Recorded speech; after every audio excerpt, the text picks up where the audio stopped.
Well, let's bring in Mark Penn, former advisor and pollster for President Clinton.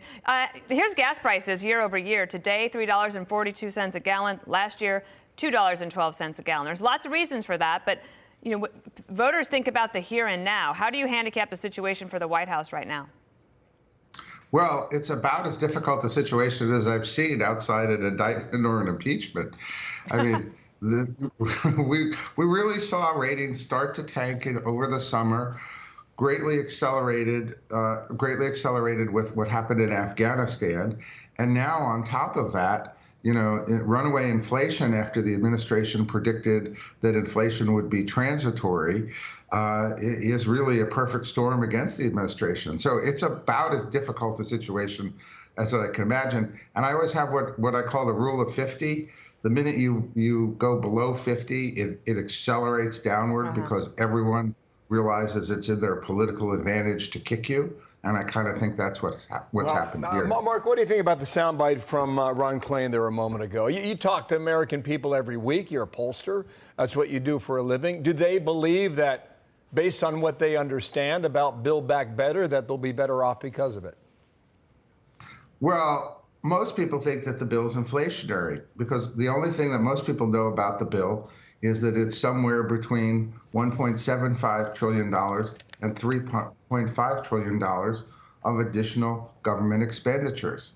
And for Ron to get up there and say it reduces the cost of this, he knows, basic economics 101 is that large expenditures from the government or fiscal stimulus, which in a hot economy would create inflation. It's ludicrous that he goes out and says that. He knows there's $550 billion of mostly subsidies, right, for cars, and that in itself is a highly inflationary action.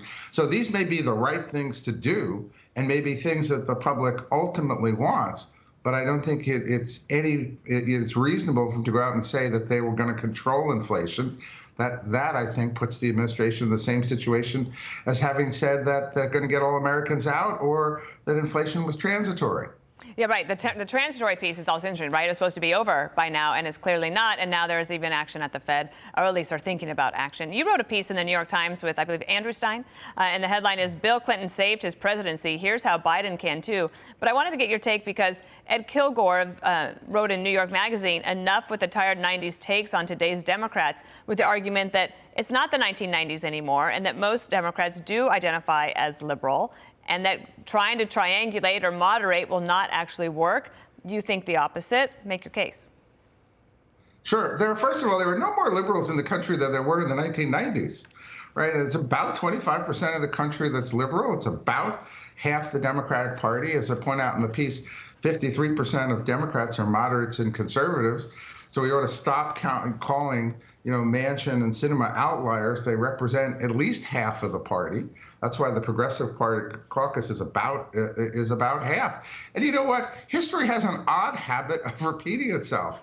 And sometimes the lessons of the 90s, not always, are right. In this case, the administration doesn't have to wait for the congressional elections.